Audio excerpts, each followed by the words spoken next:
and the difficulty level of the Ielts exam. So if any of that is of interest to you, I'm just going to be putting a link into the chat window where you can find out more information if you would like. These classes are also recorded, and we may use them in the future on the website. All right, so let's begin with today's topic. We're focusing on Ielts Writing Task 2, and we're going to be learning today about the conclusion. So let's find out what the conclusion is, and then very importantly, why do we need it? Why is it necessary? The purpose of the conclusion in Writing Task 2 is to be a summary of the essay. This means we're summarizing the introduction and we're summarizing the body paragraphs. The sentences that we use to do this, a typical Writing Task 2 conclusion is going to have 3 sentences. Sentence 1, if we look at this first bullet point, this is to summarize the main topic or the main message of the essay. And this means that we paraphrase the question again. If you have learned about the introduction in Writing Task 2, you know that we paraphrase the question in the introduction. We do it again in the conclusion. The next sentence, and sometimes this could be 2 sentences, is where we are summarizing the argument or the main points. And if you have attended our classes about body paragraphs, you know that the body paragraphs are where we put these main points or the main arguments. And then our last sentence, and this is not a sentence that we always must have, but generally, for most Writing Task 2s, we are going to need to give an opinion. And so we finish our last sentence in the conclusion by giving our opinion. And we just see in brackets that if the question doesn't ask us for an opinion, we don't need to do it. But generally, probably 70 to 80% of Writing Task 2s do require that we give an opinion. It's very important that we fully understand this word right here. And let's go back to the beginning here. The purpose of a good Writing Task 2 conclusion is a summary. And because it is a summary, that means that we are not adding new information in the conclusion. We're not adding a new point. We're not adding a new argument. We're not giving a new example. We're not giving some new data. Nothing in the conclusion should really be new information. We are simply summarizing the introduction and we're summarizing the body paragraph. Now, the reason that we need to do all of this and create this good conclusion is because it is an important part of our task achievement score. 25% of our mark in Writing Task 2 is for task achievement. And if we want a good task achievement score, we must have a conclusion. We must have the conclusion that summarizes the introduction and the body paragraphs. So for the rest of our class today, we're going to be going into detail and looking at examples of a good conclusion.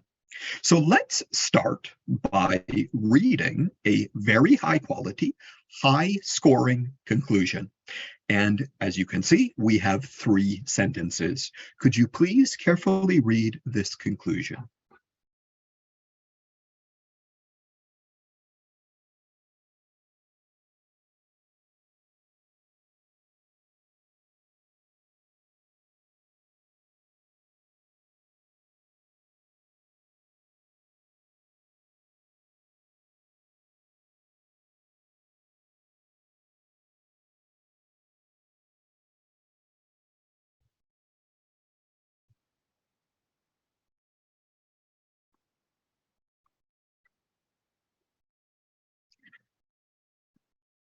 The conclusion has been divided into 3 color-coded sentences.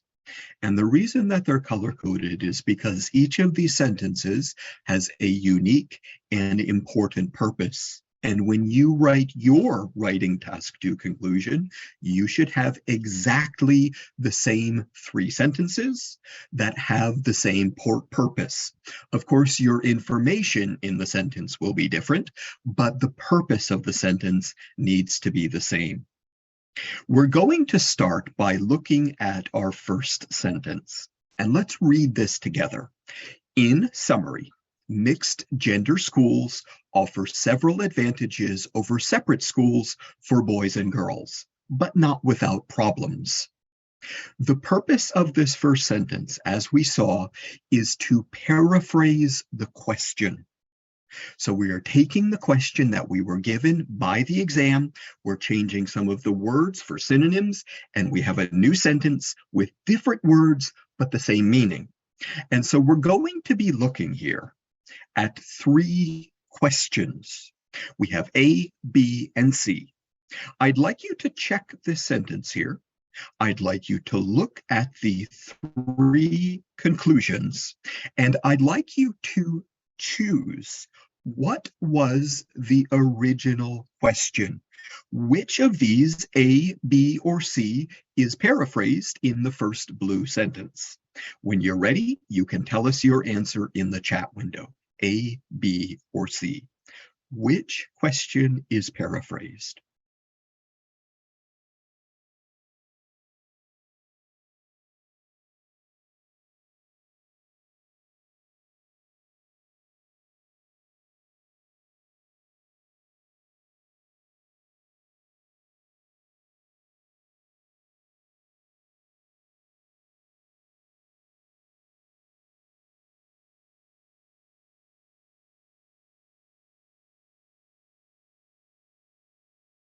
Okay, we're getting a lot of answers. Many or most of them are not correct. Look very, very carefully, okay? The paraphrased sentence at the top in blue is going to have the same information as one of the questions. Which sentence has the same information? A, B, or C?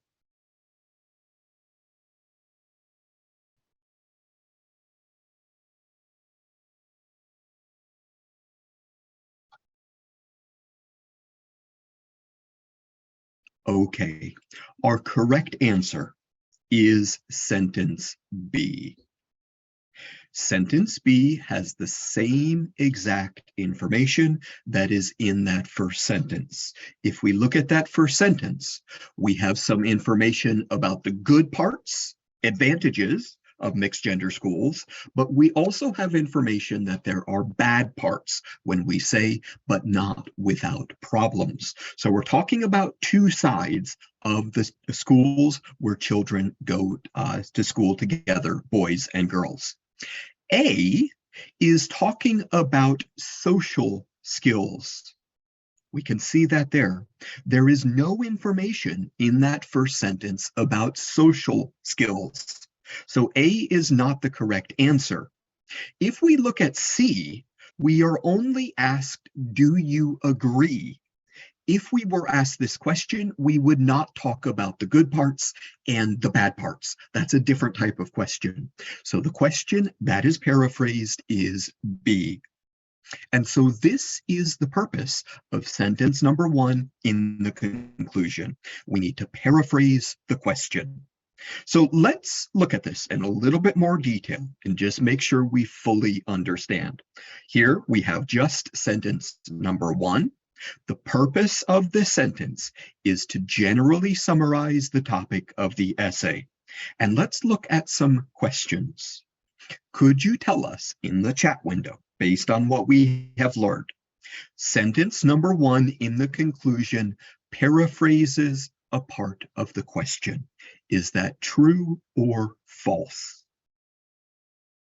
Sentence number 1 paraphrases a part of the question. True or false? You can just put T or F in the chat window.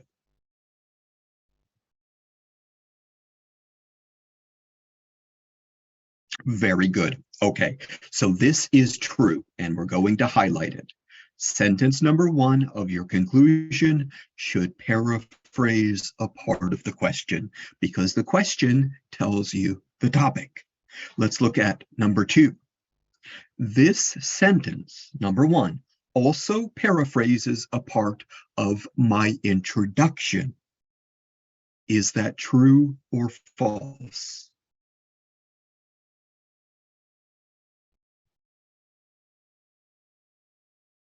Okay, this is also true. This means we paraphrase the question two times. We paraphrase it in the introduction and we paraphrase it in the conclusion. Now, we need to be careful. We do not want to use the same words to paraphrase the question in the introduction and in the conclusion. And this is part of getting a good score in vocabulary. So the words that we use in the introduction should be somewhat different than the words we use in the conclusion. We try not to repeat words again and again and again in writing task 2. Let's look at question number 3. Does this sentence show the arguments and the points on both sides? True or false?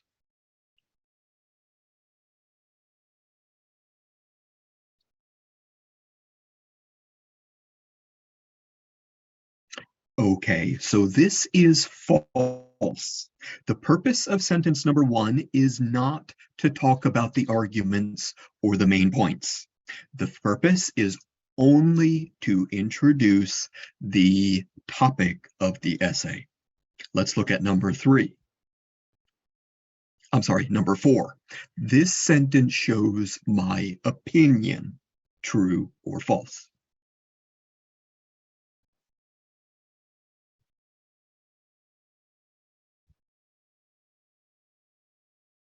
Okay, this is false. There is no opinion in that sentence. There is only general topic information. Let's look at number 5. This sentence starts with a discourse marker or a linking word. True or false? Very good. This is true. And we have our discourse marker right there at the beginning. So yes, that's true. And we will highlight it.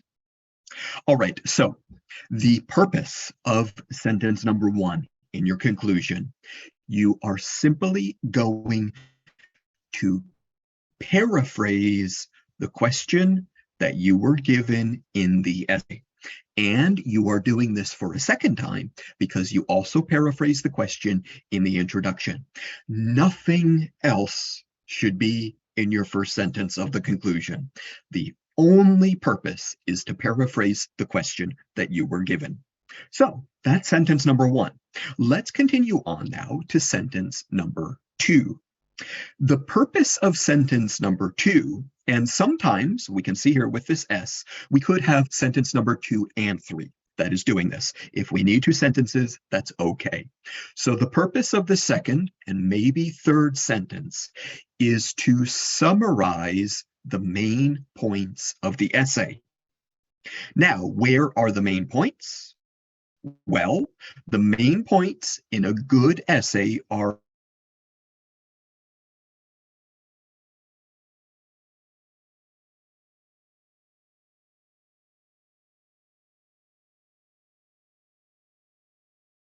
paragraph number 2. That is the purpose of this second sentence. How do we do that? Well, we're going to look. Body paragraph number 1 and 2, we start them with what is called a topic sentence.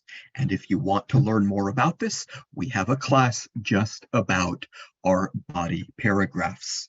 But a good body paragraph starts with a topic sentence that tells us very clearly what is the information that is in this paragraph. So in order to paraphrase our body paragraph 1 and 2, we simply need to take our topic sentence, that's sentence number 1, and we have it here, and we have it here. I'd just like you to take a moment and read these topic sentences. And notice this is a different essay. We're not looking at gender now. We're looking at information about genetically modified food. Just read these sentences.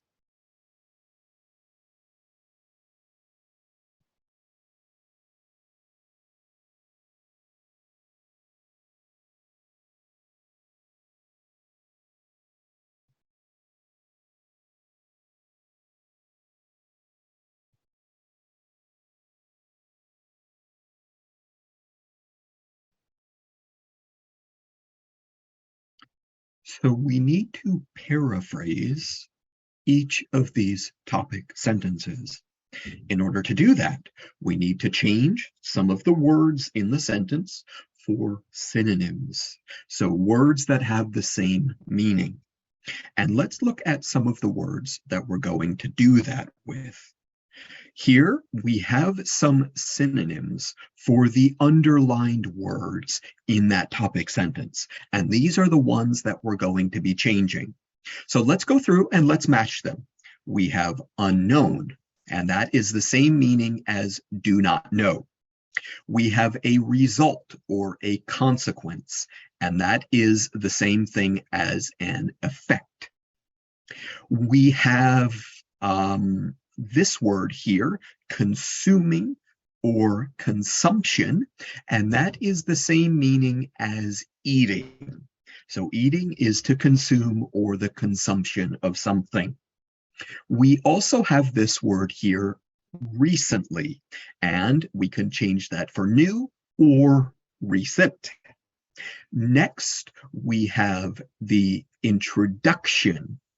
Whoops, not writing very well. And that is a word family with introduced. Last, we have diets, and we're going to change that for what people eat, or we could say food.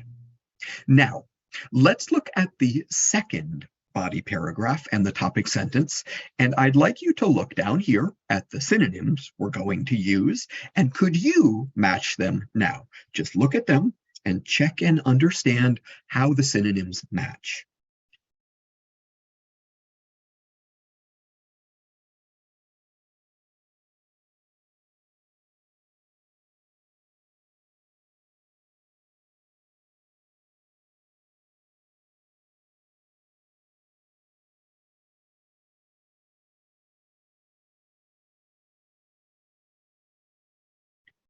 So let's take these topic sentences. Let's look at how we paraphrase these into the conclusion. Could you please read the second, and in this case, the third sentence of the conclusion? Please read them.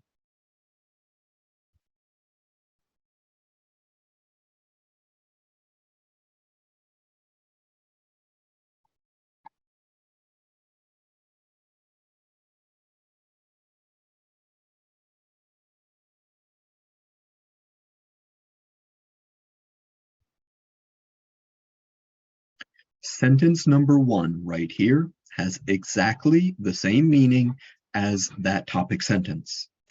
And then sentence number 2 has exactly the same meaning as that topic sentence. So this is how we do sentence number 2, or perhaps also 3 of our conclusion. We need to paraphrase the main idea that was in body paragraph 1 and the main idea in body paragraph number 2. Let's go on now and let's look at our final sentence. The final sentence is where we usually need to add our opinion. I'd like you to read sentence A. And I'd like you to think about, is this a good or bad opinion sentence? Read it and tell us what you think.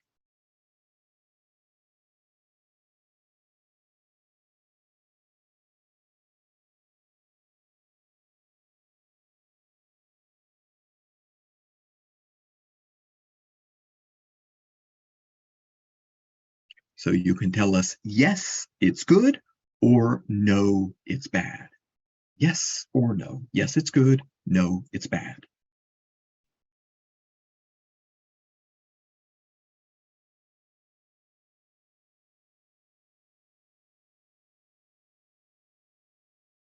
Okay.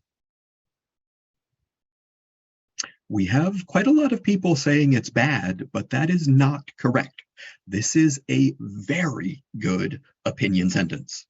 Why is it good? Well, we begin with a discourse marker that shows that shows this is our opinion. So then we say very clearly our opinion. We should be careful. And we add a short reason because it could be harmful to our health.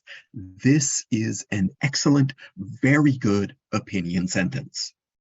Let's go to B. Is B, yes, a good opinion sentence, or no, a bad opinion sentence?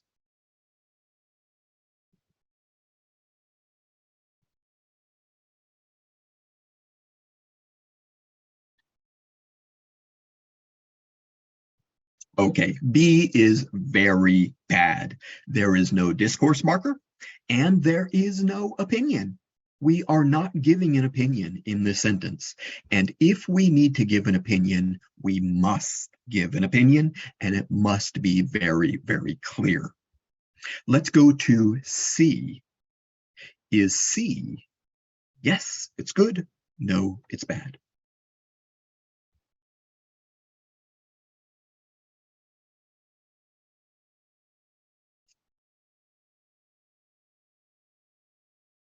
All right, so C is so-so.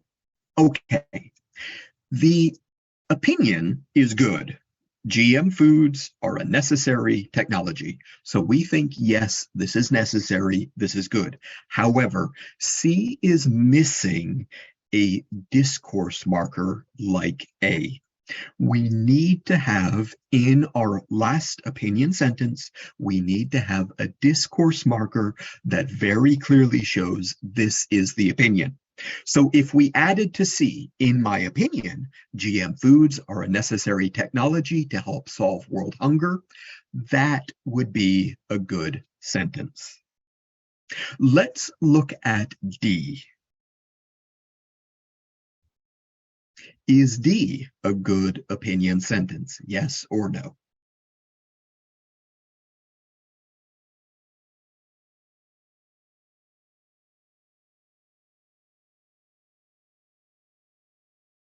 Okay, D is good. So let's highlight the two good ones. A was good and D is good. The structure of D is a little bit different. We have put the opinion phrase here, but that is okay. D is also a very good, excellent, high quality opinion sentence. So your opinion sentence should look like either A or look like D. We need a discourse marker and we need to very clearly say what our personal opinion is. We're going to stop here for just a moment, and we're going to have some time if you have any questions about what we have learned. Let's just go back very briefly, and let's quickly review each of these sentences. So, in sentence number 1 of the conclusion, we paraphrase the question. In sentence number 2, and it could also be sentence number 3, we paraphrase body paragraph 1 and body paragraph 2. In our last sentence, the third sentence, we give our opinion again. And we start that with a discourse marker to show it's an opinion, and we clearly give an opinion. So this is a complete conclusion. We need 3 main pieces of information, and the order is always the same. Paraphrase the question, paraphrase body paragraphs, give your opinion. So if you have any questions about what we have been learning, please put them in the chat window for me.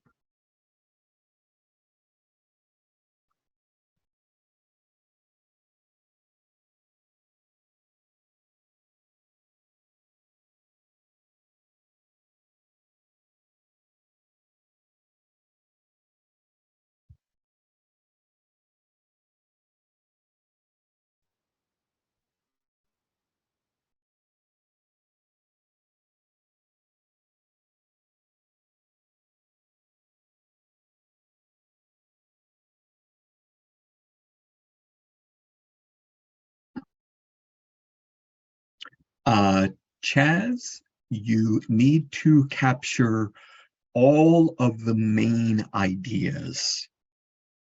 You should only have a maximum of 4 points in your body paragraphs. That is the maximum, and often we only have 2.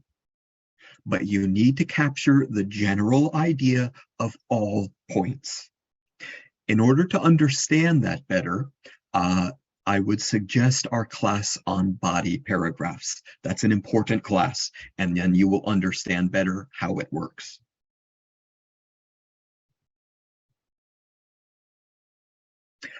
Clenham, you can give an opinion for all writing task 2 essays, but you don't always need to. It's not always required. But if you want to, yes, you can give an opinion always. Kehinde, yes, you must paraphrase in the conclusion. If you don't, you will reduce your vocabulary score.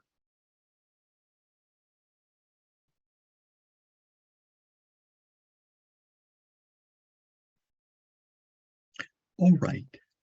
We're going to continue to part 2 of our class, and we're going to be looking at some various essay types, and we're going to look at some very, very small, okay? So it's important to realize all conclusions are the same. There are, though, some very small changes that might happen for different essay types. So let's look at a problem and solution essay. Could you please read the question for this problem and solution essay?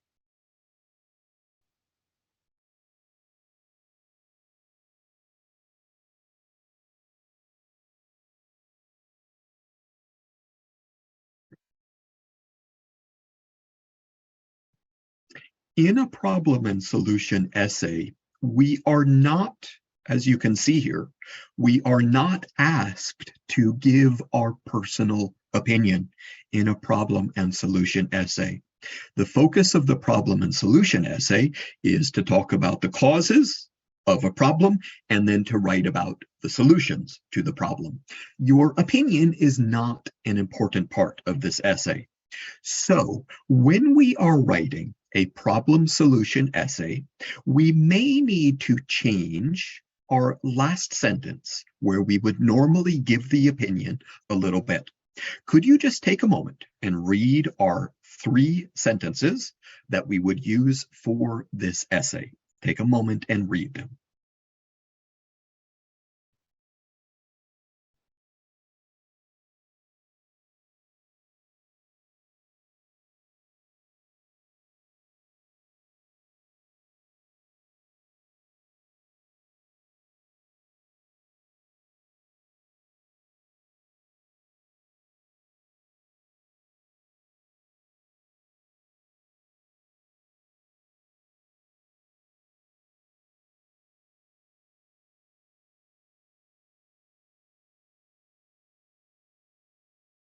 Sentence number 1 is exactly the same. We are paraphrasing the sentence here. That is the part of the question we paraphrase. In sentence number 2, and in this case also sentence number 3, we are summarizing the main arguments. We had a question a couple of minutes ago, do we need to summarize all arguments? And I said sometimes you would have 4 arguments, sometimes you would have 2 arguments. In this case, we have 4 arguments, and we can see all of them. The first was the cause of this extinction, animals dying, is destruction of habitats. The second cause is pollution of oceans. So we have the first 2 arguments right here. Then when we talk about the conclusion, the solutions, we have a first solution, place restrictions on activities like deforestation. And then we have the second solution, invest more money in conservation projects. So we have 4 total arguments that we have summarized. And this is what we need to do. If we have 4 arguments, if we have 2 arguments, we need to summarize very briefly all of them. Now, In this last sentence, this is the sentence that might change a little bit for especially problem and solution essays where we don't need an opinion. Instead of giving an opinion, a strong opinion on this side or a strong opinion on that side, in this type of essay, we often do what is more of a future prediction. And often this is a positive future prediction that if we follow the solutions that I wrote about, then things can be better in the future. And you can see that it is here. In my view, with global cooperation, many of these species can be saved. So for this type of essay, we may a little bit change that last sentence. We don't need to either go on this side or on that side. We simply give a positive prediction for the future if the solutions are followed. Let's continue on. And we're going to be looking at most essays now in writing task 2. And most essays are going to ask you to give a clear opinion. So let's look at some of the question language when we need to give an opinion. Some essays will ask, do you agree or disagree? This is a question that means you need to give your opinion. It's asking you directly, where are you? Do you agree or do you disagree? A second question is, do you think? This is also asking you, give an opinion. What is your view? This also means give an opinion.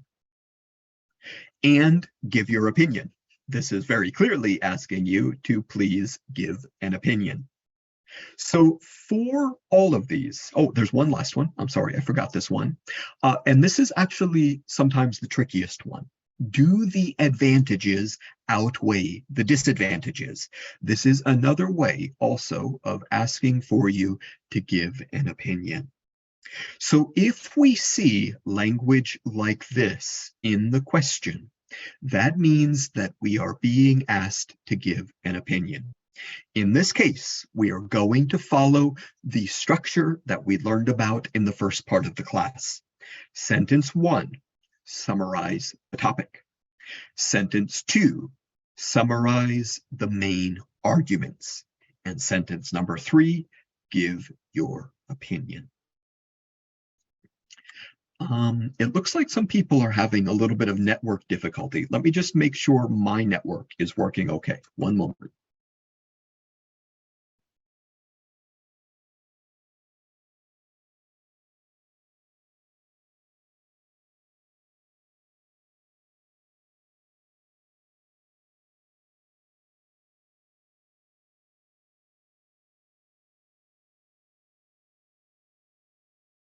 Okay, I've just changed my network.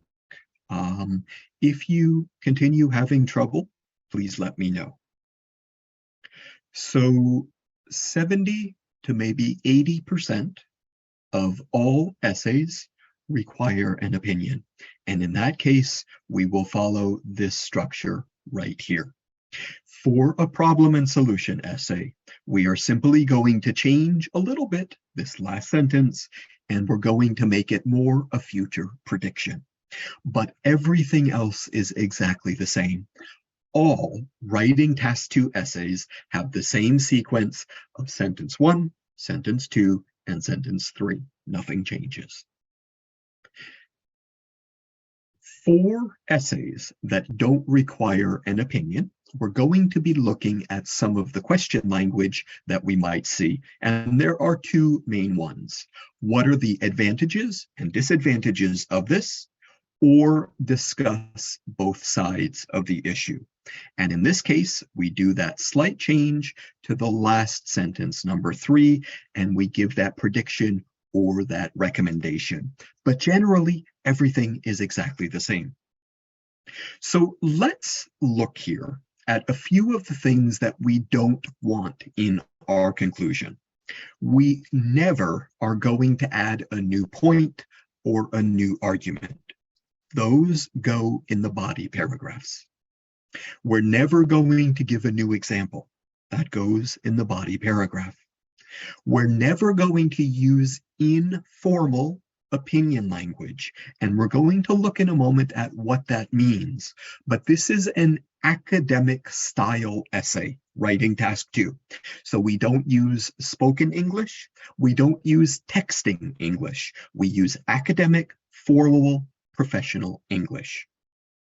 We also need to make sure that when we give it an opinion, it is relevant. And that means it is directly connected to the topic. We don't give some other opinion that's a little bit connected. We give an opinion that is 100% connected to the topic and the question. The maximum number of sentences would be 4. And 4 sentences would only be if we use 2 sentences in order to summarize the body paragraphs. Let's look at some of the linking language or the discourse markers that are good to include in the conclusion. So we looked that it's important that we begin the conclusion with a discourse marker, and we have 5 of them that are good ideas right here. You could choose any of these. Then, for our second or also third sentence, sometimes the information in the body paragraphs is going to be contrast or opposite information. In that case, we need to use a contrasting linking word. And these are some of them that we could use. In other essays, we're going to have very similar information in the body paragraphs, and we would use these linking words in order to talk about the similar information. Lastly, to give our opinion, we need to introduce that with a linking word, a discourse marker, and we have a list of some very good ones that we could use right here. So each of your sentences in the conclusion needs to have a discourse marker. We start by introducing it with one of these discourse markers. Sentence number 2 and per would use these discourse markers, and our last sentence would use these final discourse markers. Let's look at some sentences here. We're going to be thinking about each sentence, and we're going to be looking at this and thinking about, is this a good sentence? We're looking at the discourse marker, we're looking at the information in the sentence. Is this a good sentence to include in a conclusion? Please read A and tell us, yes, it's good, no, it's bad.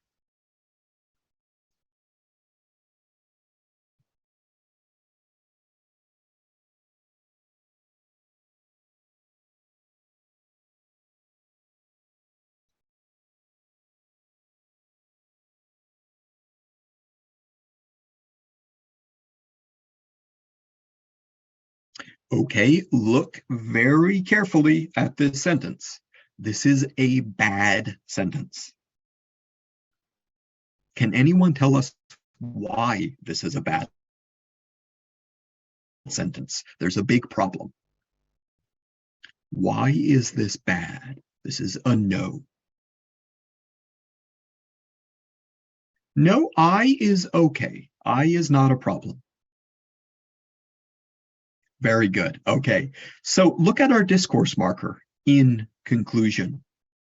Where does in conclusion go? It goes in the first sentence, but then we go on to give an opinion. So this does not go together. We do not, in the first sentence, put our opinion. After, in conclusion, we need to paraphrase our topic. So A is bad. Let's look at B.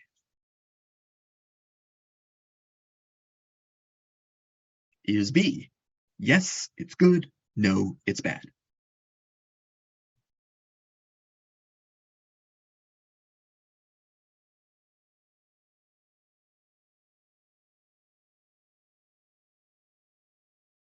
Okay, B is excellent.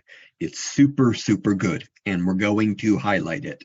We have two sentences that very clearly paraphrase the main points, and we have used a very good linking word because the information is the same. Let's look at C.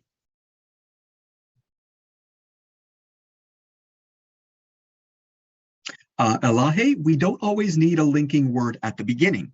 We can put a linking word in the middle. That's okay. So looking at C is good, yes, or no, bad. Okay, Chaz, very good. C is bad, bad, bad. Look at the linking word.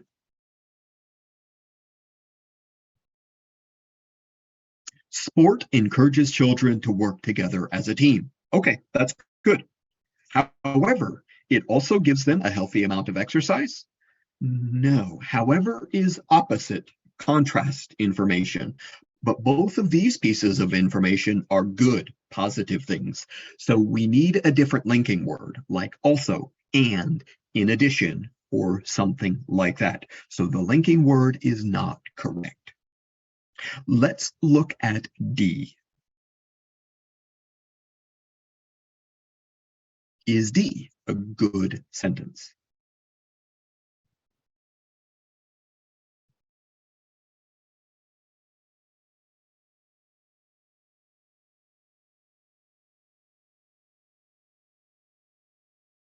Okay, D is bad.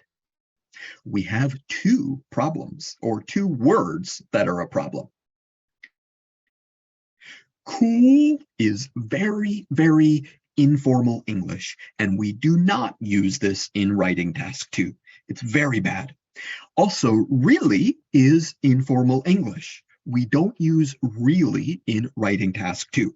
So both of these words are informal English. We use these when we're speaking. We never use them when we're writing academic writing like task 2.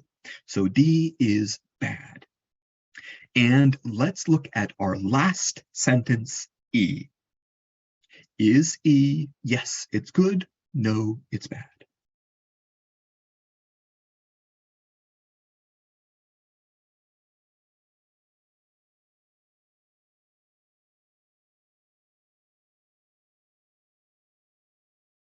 Okay, very good. So E is a good opinion sentence. We started with the correct linking word, and then we clearly say what the opinion is. So studying in a foreign country is the best way to learn a language. It's easy to see the opinion, and they also offer a little bit of extra information, even if it is a little expensive. And that's okay. That is still a very, very good opinion sentence. So let's just review. The writing task 2 conclusion is very simple, and it is always the same. Sentence 1, paraphrase the topic. Sentence 2, paraphrase the main points in the body paragraphs. Sentence number 3, give your opinion, or for essays without an opinion, you may make a prediction about the future. We're going to finish here with our class for today. If you have any questions about what we've learned about conclusions, please put it in the chat window. Any questions? I'm going to take you on my screen to the GEL Ielts website, and I'm going to show you where you can continue learning about this topic of conclusions or anything for writing task 2. So this is the GEL Ielts website. You need to scroll down to Guided Skills. Click on Guided Skills. Next, we are focusing on the writing exam. So click Writing. When you click Writing, Writing Task 1 is automatically selected first. So you need to click on Writing Task 2. So let's click there, Writing Task 2. And we have here the areas that we have classes and training about. Today is, of course, the conclusion. So click on Conclusions. If you would like to watch this class again, you can click Watch on Demand class. That is this class, and you can watch it anytime that you would like to. And then after this, there's training and practice that will help you to continue to improve. Just for your information, we also have here, I will click on it, a class only about introduction. Developing paragraphs is a class about body paragraphs, and planning an essay also has information about body paragraphs.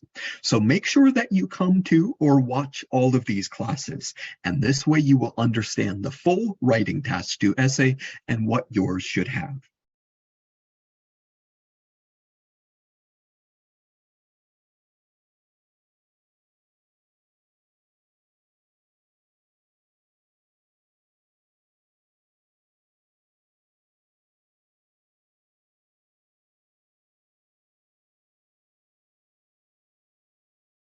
To these classes.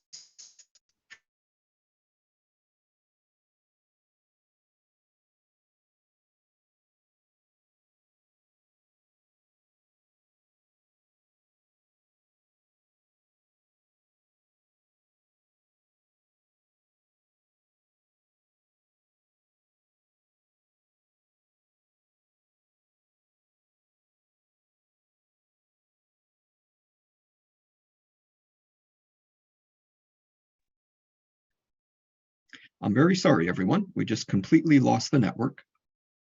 Hopefully all of you are back. My apologies. I think this is a problem on my end, my network. Let me just get the screen share back correct. I'm also going to send you that poll again. Let me launch that. Okay, my apologies, everyone. Hopefully everyone is back and it's okay.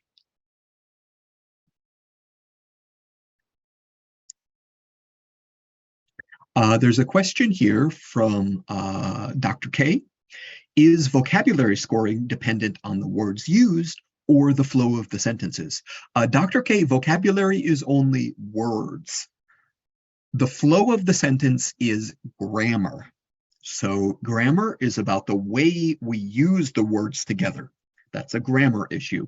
The vocabulary is about the specific words that you use. Both of them are equally important. Vocabulary is 25%, grammar is 25%. So both of them need to be good.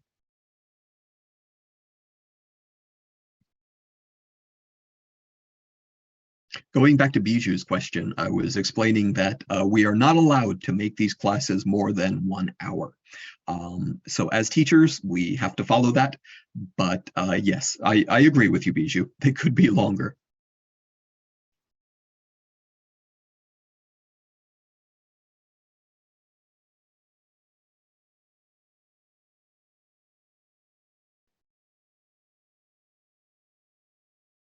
I'm putting some links in the chat window for you. The first link, it says gelielts.com webinars. This is the schedule of these free classes. If you would like to attend any of our other classes, click that link. You can see the schedule and register. Next is a link for our Facebook page. You can find us there if you use Facebook. After that is an email address if you have a question, you have a comment. And finally, there is the link for the training, the practice, and the mock exams, along with the 10% discount code if you don't have access yet. All right, everyone. We're going to finish our class here for today. Thank you very much for attending this class. Thank you for participating in the class, and I apologize for the network issues that I'm having. All right, bye-bye. Enjoy your day. I'll see you at another class in the future.